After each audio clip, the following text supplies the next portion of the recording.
Right. You're live and live in color. What's up, people? How y'all doing? I said it before. I'm gonna say it again. How y'all doing? Good evening. Good evening. I'm glad that you guys decided to take the time to tune in tonight. Um, as always, there's with so much going on. Um, is I'm just humbled. I'm humbled. I'm humbled. I'm humbled. I'm humbled. Good evening and welcome to the show.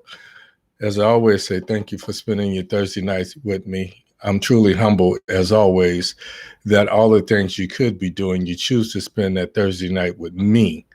Um, my show is called Omit the Logic. I got something to say. It must be true. And unfortunately, I use the term omit the logic because this shit makes no sense, people. It makes no sense whatsoever. But yet it constantly happens. It continues to happen over and over again. So where we live in this place that we call America, there seem to be some things that overshadow what we call um, justice, constitution, and even that D word that we use, democracy. So um, I'm not gonna. Before I get going, I want to just give a shout out. First of all, you guys know a little bit about me, but what you don't know about me is I'm the father of six kids, and I've got three daughters and three sons. Um, my oldest daughter has gone. She was the first to start having kids, but she really went overboard to make sure that I was a part of her children's lives. So one of my granddaughters calls me her legal representative. So when she has important decisions, they have a tendency to bounce those off me. And the only thing greater than being a dad or a father is being a grandfather. Um, and I say that because as a father, I was so busy trying to make money that sometimes I don't feel like I was always there for my children. It seems like one day they're wearing Pampers, and the next day, they're graduating from kindergarten, then they're graduating from high school, and you look back and you say, "Damn, where did the time go?" Um, as I started to become a grandfather, I was more settled in who I was as a man. I had made mistakes with my children, and it was a chance to kind of get it right. And then it was a hell of a chance to get back at my children for some of the things that my mom did with my children. So to be that overbearing grandfather and take up for them. And I would tell my kids all the time, hotel debt, give me his clothes. Now it's all about my grandkids. So I used to love you. I love you this much. The love that I had for you, I had to give it to your kids. It grew tenfold. So I teased them a lot, and I still tease them to this day. But I said all of that to say, you guys always hear me talk about my oldest granddaughter who shows up on my show. She's not the only one. I've got a few friends in putting together a show on some conditions, conditions versus diseases. Diseases is basically something that you catch. Conditions are, in some chances, sometimes they're what I call hereditary, which means they can be passed on. Other times they're just something that happens. It's a lottery pick, if you will. And some of the most prevalent diseases are some of the autoimmune diseases. I've got a cousin and I've got my granddaughter who, and I should have asked her, could I do this? But I'm gonna do it anyway. They're dealing with lupus. Then I have some girlfriends probably 4 or 5 of my Facebook friends and women that I've known for years are dealing with things like multiple sclerosis and what have you. So I've seen a lot of these things firsthand. I know how it manifests. I know how it plagues people over a period of time. So I'm trying to decide whether I really want to do a show with that. But I decided I'd talk about this thing with my granddaughter because um, being a dad is probably the hardest job. As much as I love my father, you hear me talk about my mother more, and that's for two reasons. The first is I lost my dad at an early age. My dad was the first Black man to do a lot of things that he did, and as a result, um, he grew up during the time where everybody drank, everybody smoked. I used to smoke cigars, used to smoke pipes, and I started curtailing that because my dad smoked cigars. My dad would smoke sometime 2 or 3 cigars daily, and he was the typical dad of, I guess, the 50s and 60s, going back even further. You know, he stopped off at the neighborhood watering hole and he had a couple drinks and he would make it home. And I know he did this to decompress and deal with some of the stress of doing things that were not designed for a Black man back then. So being a trailblazer always has its disadvantages. We say things like, if not me, then who? If not now, then when? But speaking from personal experience, first as a 15-year-old who lost his dad, um, I say it's secondary to the alcohol and the cigars. It was probably primary to the stress that his body, his mind, and his soul endured. Certainly his heart, um, over the years, and being the last of the children, I had the least amount of time with my dad. And I said all of this to try to bring it full circle. As much as I loved my dad and I'm his namesake, and I said when I had a son, I wanted to name my son not after me, but after my father to pay homage. So I know this is not Father's Day week, but I don't believe in all of the holidays. If I wait for a day on the calendar to express how I feel about you, I really don't care that much about you. So with that being said, um, I know my dad is smiling down on me. And I've said several times the first place my dad took me was to the ballpark. My dad played baseball and so forth and so on. But I said all of this to say um, a man who goes overboard to make sure that his children have is in a lot of ways an absentee dad because you can't be in two places at the same time, especially when there was no such thing as a traditional 40-hour week. My dad worked for public service, New Orleans Public Service Incorporated, for 32 years. And part of his duties was what I call miscellaneous. He did everything from being a laborer to assisting with hanging power lines and working on buses, and you name it, they did it. There was his job description was whatever we tell you to do. And I didn't understand that. I used to like to go on this job because so many people showered my dad with so much praise, even the white man.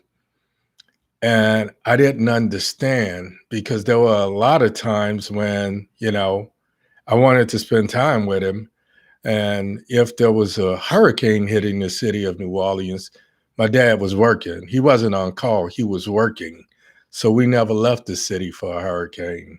And my mom's would sometimes she would complain that we could be up in here dying and your dad's out there, working and saving other people.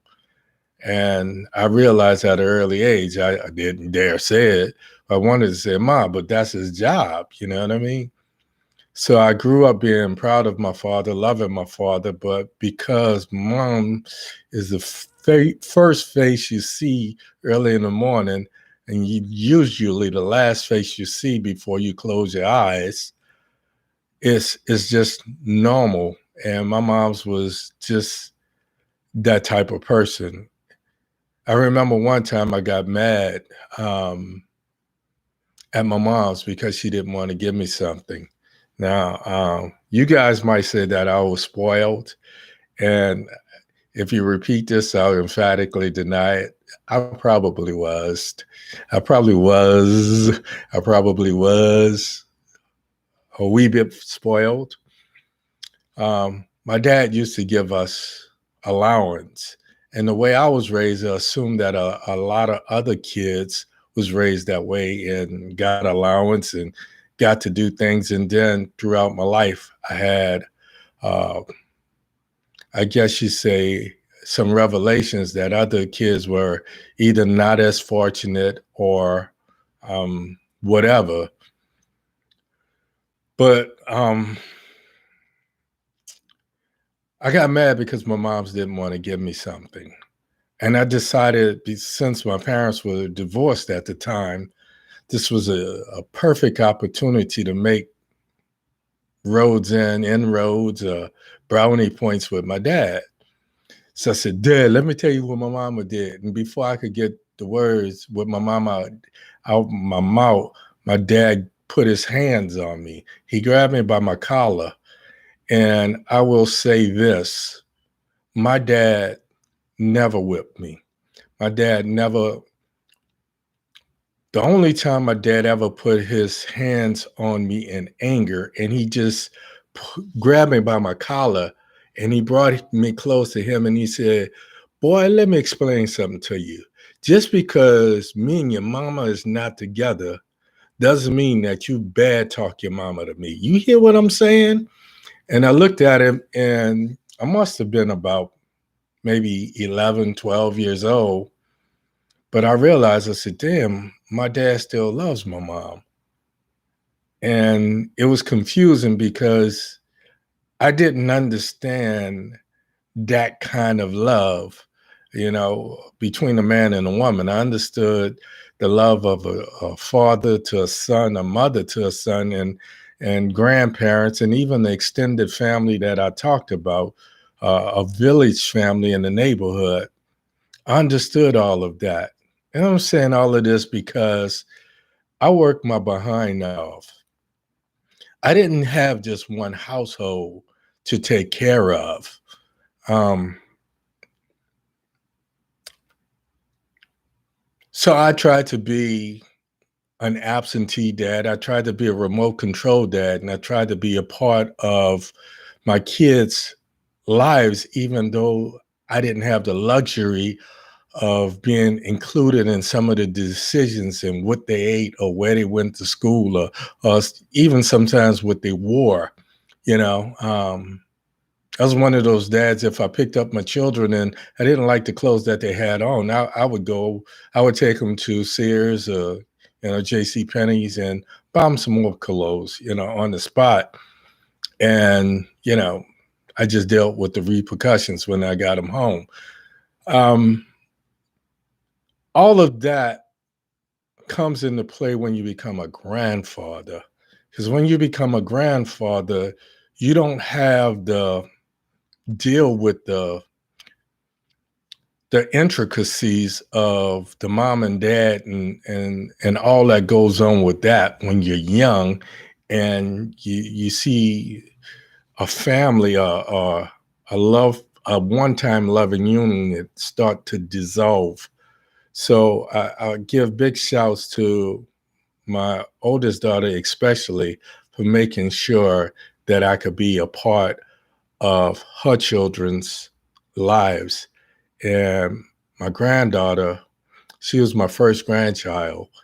And I gave some shouts to her, but I wanted to show her love because she's going through some situations.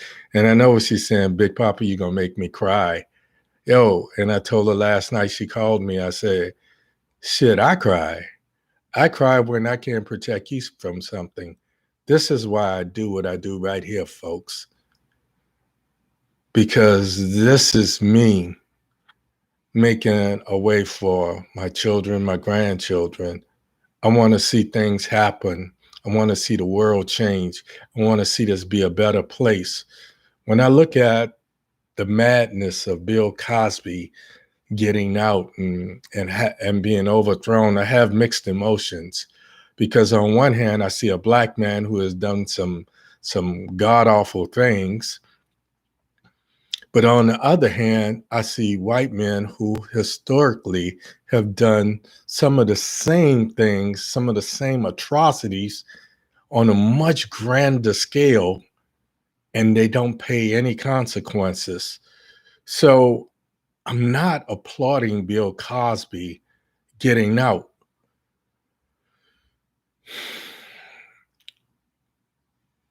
I didn't want to go down that road, folks, but I'd like to see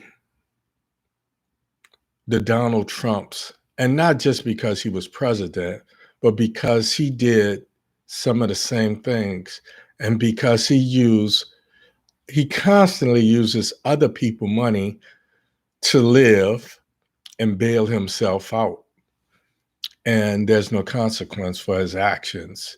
So tonight I wanted to talk a little bit about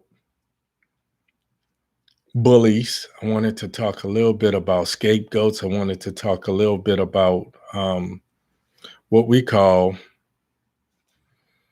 this thing in America, you know. But my heart and my mind is in a different place. I know everybody's dealing with their own little thing. And you know me, I have a strong spirituality, so I don't go off on this religious tip, but I will say, as the old folks say, we all have our own crosses to bear. So whatever you're dealing with, you know, from me to you, you know, you have my heartfelt prayers. I clown and I bullshit a lot because it's the kind of shenanigans that get us through the day. It's that sometimes you got to just blow that shit out. But on a flip side, if you know me, you know that I feel and I care deeply. That's the other reason why I do this. So I said after my 1 day suspension with Facebook, I don't know how much longer these people are going to allow me to do my live on Facebook, because now I've been dropping little hints. I've become a target. As my show becomes more popular, as my message starts to connect more with people, it makes us, you know. So if you will, Facebook would be like Hoover, and I would be like a Martin or a Malcolm or Huey Newton, or, you know, and the list goes on. So I understand the role. This is something that I chose to do, and I understand the awesome responsibility that goes along with it. I say all of that to say this. If you have not connected with me on other social media platforms, do so now, because you and I, we don't know when they're going to try to shut this down. I want to get on with the show.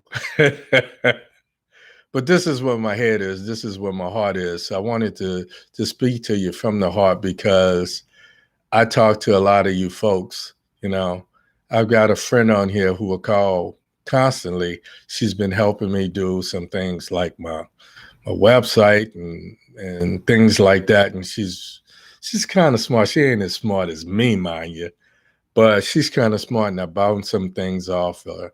I've got another friend who has a boyfriend, and I try. Sometimes I want to bounce some things off her, and I don't want to interfere. And she said, "Well, he knows I have friends," and I'm like, "No, because that's just I respect love. I respect Black love 10 times more. And that's not just Black on Black, that's Black on white, that's white on Black, that's Black on Asian. But it's so hard for us to feel love and show love because there's so many things that are stacked against us. When we do the same things that our white counterparts do, we're looked at as deadbeat dads, we're looked at as this, that, or the other. And a lot of times our women fall for these things. But let me explain something to you. I'm just like my dad. As many issues as I have with some of the women I've been involved with, I will never shit on their names. You understand? That's not being a man. That's not how I was raised. So, now I ain't gonna lie to you. I done picked a couple pockets. I done sent a couple. I used to, when I was in my younger days, I had a motto. If your wife come knocking on my door, it's my duty to give her what she came there for. And I sent her home with a smile on her face. And I said a couple times, shit, I should send your husband, I should send him an invoice because I'm making his home a happy home. But I try not to do that no more. And I haven't done that in a while. So I'm just being honest. I try not to be a hypocrite. So I'm not perfect by any stretch of the imagination. But I do respect that love thing. And trust me, trust and believe, I've been in some situations. So with that, I want to say again, good night, good evening. I'm full, folks. I'm full. Good evening and welcome to the show. My name is Hank Batiste. My show is called Omit the Logic. I got something to say. It must be true. The voices in my head, as you can see, we're conflicted. We're inflicted because, not conflicted, we inflicted with so much going on. More than anything, I just want to see, as a Black man, I want to see the laws of this great country. I want to see those laws enforced across the board with equity, not equality. And I've talked about the difference between the two. But if you do something and I do something, I feel like we should be treated pretty much the same, not equally, but equitably. And I say that because we just see it time and time again. Tonight, I want to just kind of get some of this emotional stuff out of me. When I look at those people down in South Florida, and I could imagine what's going on, A, because it's not that far from me. It's probably 2.5 hours away from where I live. B, because I have people that live down there. C, because one of my middle daughter's girlfriend, she lives down there, and I don't know if she lives in a condo or a townhouse or what, but it's, I've done Airbnbs on the 15th floor and what have you, and a lot of times I just think about all that could happen.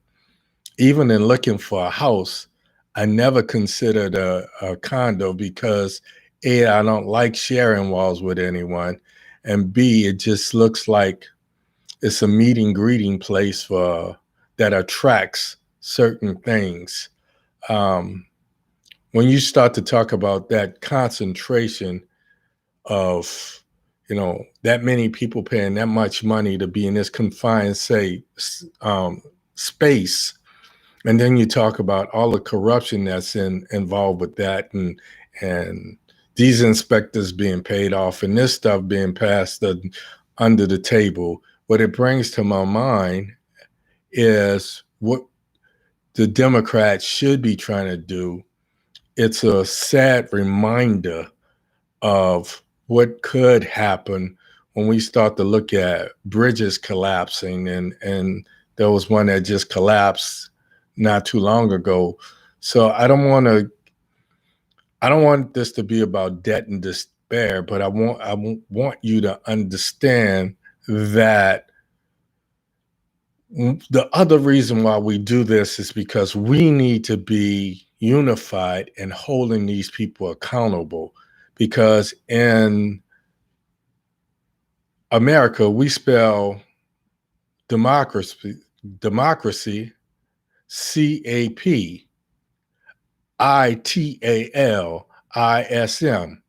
capitalism, which means the dollar bill comes before anything, one's safety and so forth, and certainly the Constitution. So the two are not congruent. They're not the same. There's no equity.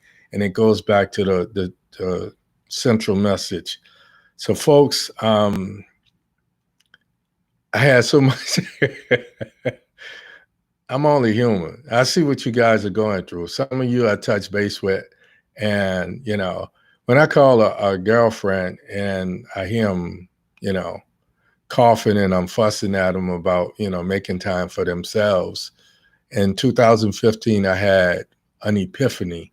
I was sitting on an airplane and I'd heard it a million times before. If you're traveling with someone, put your mask on first. And I used to say, wow, that's real selfish because as a man, I want to make sure I would easily sacrifice my life for those that I cared about. And then it hit me like a ton of bricks.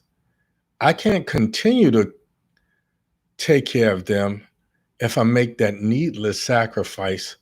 And how long does it take for me to put my mask on and learn how to breathe first and foremost for myself?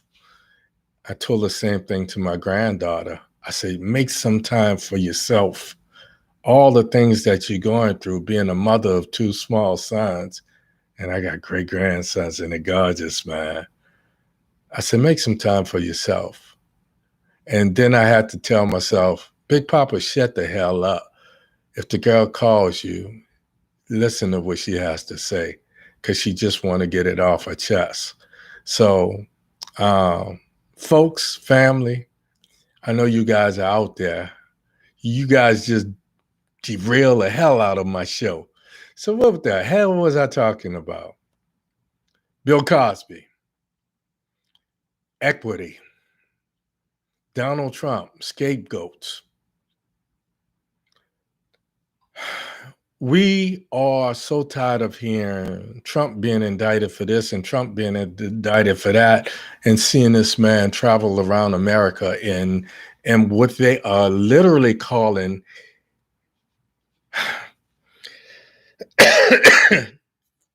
hate rallies. Hate rallies. And just stirring the pot. Now, I can't talk about hate without talking about love. Like Radio Raheem, you can't have love without hate. Hate is on it, and he's hitting it, and then no, but here's love, and love is coming back. And it was such a silly line, but it was one of the things that I remember most about Spike Lee's movie, Do the Right Thing. And I see it every day in life. I say all of this because yesterday I had to go to court. Now, as a Black man, there's only two things that I'm afraid of. I'm afraid of having to defend my family, and that innocent until proven guilty not applying to me. And I'm afraid of the criminal justice system, because the criminal just us system means that we don't get the same shake. About a month ago, I received a ticket for driving on a suspended license. This is crazy because All of that was supposed to be suspended because of COVID, because nothing was open and I couldn't get it taken care of. I got pulled over by this little white cop. Now, what he told me was that in this part of Florida, there's supposedly cameras on these poles that take pictures of people's license plates. And then it notifies the cop if that person has something outstanding, a license issue, an arrest warrant, or whatever. So I made it my business of doing the speed limit, obeying traffic rules, et cetera, et cetera, et cetera. Despite doing all of those things, that's what he told me. But in the back of my mind, what always plays down is I drive a Genesis. My Genesis, you can't tell if it's if it's a Mercedes or if it's some type of Bentley because of the wings. So I've had people ask me, what kind of car is that? Who makes the car, et cetera, et cetera. And a lot of times, honestly, I don't clean a car like I used to. So long story short, in the back of my mind, I just got stopped for driving while black. This cop pulls me over, young white cop, and this voice is telling me, yo, dude, be cool, bro. Just be cool. This white cop is all of 5'9". I'm 6 feet. I'm 272 pounds. I look like I could play ball still. So when this white cop stops me, I'm on the phone with a girlfriend, and I say, hey, stop talking and listen. I just got pulled over by this cop. So I started going through this, and even though I was telling myself to be cool, in the back of my mind, I couldn't make myself be cool. So me inquiring why am I being stopped sounded, with all the bass in my voice, like an angry black man. Why are you stopping me? I know I was doing the speed limit. So I'm agitated. I'm scared because I'm not trying to be another hashtag. So long story short, this cop tells me, he says, well, the camera notified me, and I'm saying to myself, that's bullshit, man. You saw the car, you saw me, and you wanted to see, because 9 out of 10 times, if I'm riding in Florida, I got on a ball cap for the sun. And when I get in the car, I may turn the cap backwards.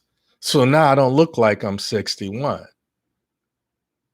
If I'm leaning because my leg is hurting, I'm like this.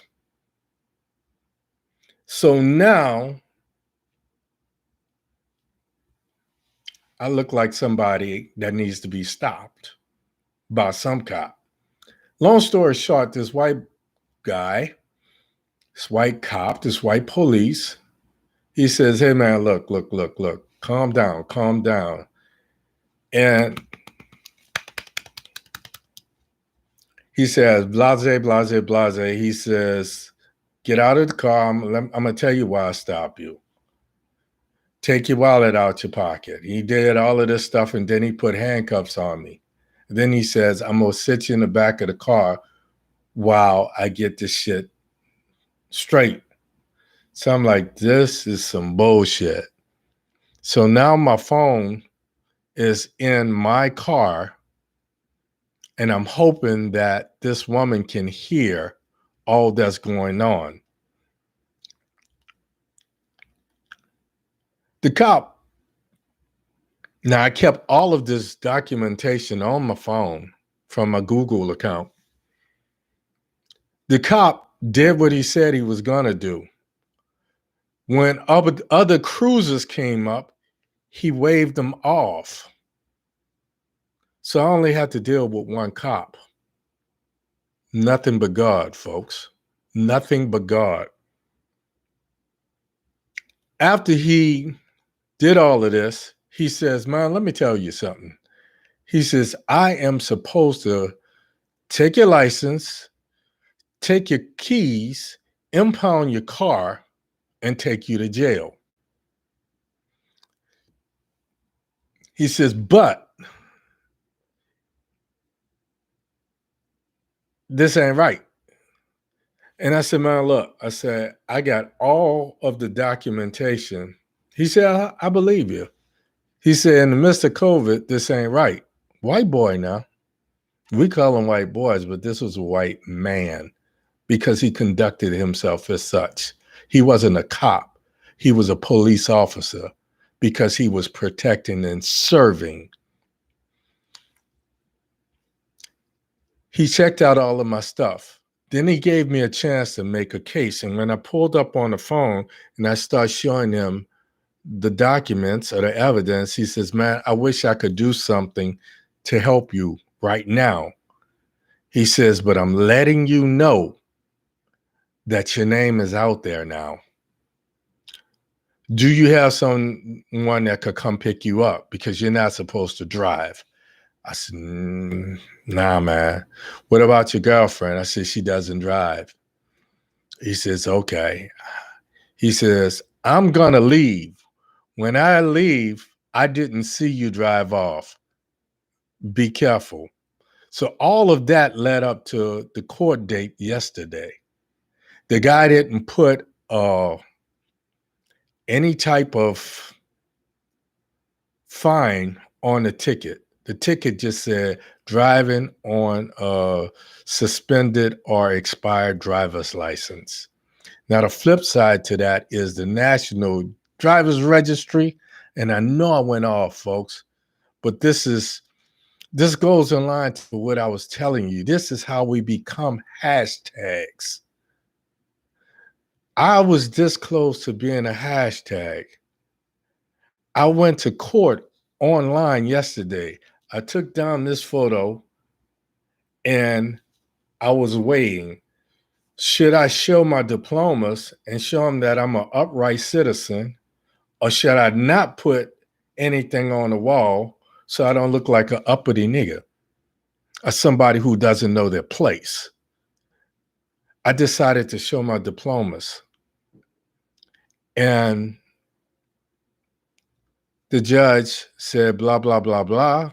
Your license is current. I'm going to refer to the district attorney or the prosecutor. What do you want to do? She says, we're going to dismiss the charges. So in this world of hate, in this world of scapegoats, in this world of it's a black thing you wouldn't understand, in this world of Trumpsters, in this world of all that's going on, there's still balance, people. And that's why I do what I do, because I believe in this. I believe that if we come together, we can have a voice. I believe that the Democrats should, despite what's happening, and I don't know if you've been paying attention, but now the Supreme Court, I think 6-3, has upheld the restrictive voter rights laws that were passed in Arizona. It doesn't mean that they're going to reverse Arizona's tally, but it means moving forward into 2022 and 2024, we're going to have to be on top of our game. See, the thing about us is we're resilient people. No matter what you throw at us, we're going to adapt, we're going to improvise, we're going to overcome. When there's too much shit for us to deal with, we're going to observe and we're going to override. And it goes back to accepting the things that we cannot change and having the courage to deal with those things that we have no choice but to deal with. So I went off the rails tonight. I wanted to talk about something else, but it is what it is. So, folks, I'm not going to keep you. I feel like Reverend Baptiste, man. My daughter asked me, she said, Daddy, well, no, I'm not standing in anybody's pulpit because it's not me. This is my pulpit. This is my gift that God has given me. This is why I do what I do for you, for my grandchildren, and to help you when the shit makes no sense. When I say omit the logic, this shit makes no sense, that's exactly what I'm talking about. It makes no sense that I could walk away unscathed. Now, don't get me wrong, to get my driver's license straight, I had to pay some money. I had to pay for tickets that were 10, 20, 28 years old, and I bullshit you not. I thank God that I had the money, first of all. So I say again, if you get some things that asking you for money, it's not me. Because if I need something, I'm gonna hit you up. I'm gonna say, yo, since your name up there, I'm gonna pick on you. Nene, hook a brother up. I need some lunch money. I'm tired of eating peanut butter. I'm gonna say Elisa. I'm gonna say Cynthia. I'm gonna turn to my boys, because I got it like that. Because they know if I got, they got. If you don't know that, then you don't know me. So with that, folks, my heart is full, but my faith is strong than a mug. Love on each other. You all have your own things to deal with, your own, as my mama, my grandmother, and my grandfather, the pastor, the preacher, whatever he was, would say, we all have our own crosses to bear. With that, I'm going to say all of this other stuff I was going to say tonight. Maybe I'll say it next week. I wasn't supposed to say it tonight. But I want you to understand that in the midst of all this craziness, where 100 and something people still missing, where the Supreme Court, saying that they're going to restrict the hours, the days that we can vote. And the old people that don't have a way to the polls, they're going to restrict them being able to voice their opinions. I'm saying that the Democrats need to do more of what they've been trying to do. Biden need to take the bull by the horns and stop thinking about a second term and man up and get this shit done right here, right now. Don't worry about tomorrow. Deal with what we got today, the craziness. Because we know if these mugs get their behind in there, the first thing they're going to do away with is the filibuster. And then they're going to ram these archaic, racist, hateful laws down our throats, just like they did those Supreme Court justices. So stick with me, people. We're not done yet. As always, imparting. I will see you next week. Same Baptiste time, same Baptiste place. My name is Hank Batiste. Omit the logic. This shit makes no sense, but I got something to say. It's true. It must be true because you see it every day. As always, go to my YouTube.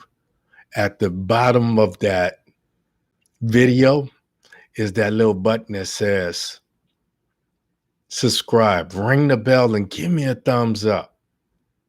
Don't do it for me because, as you can see, I'm one of his chosen ones. Yeah, I got some devils and demons looking at my ass, but I got some guardian angels who are strong. Cause my mama on one side, my daddy on the other side, and I got grandparents. I got ancestors like a mug. So I ain't feeling no way it's tired, folks. That's all I got for you tonight. As always, imparting. I wish you love. I wish you peace. I went off the rails, but hey, I'll slip sliding on hair grease. I'm out of here. Good night.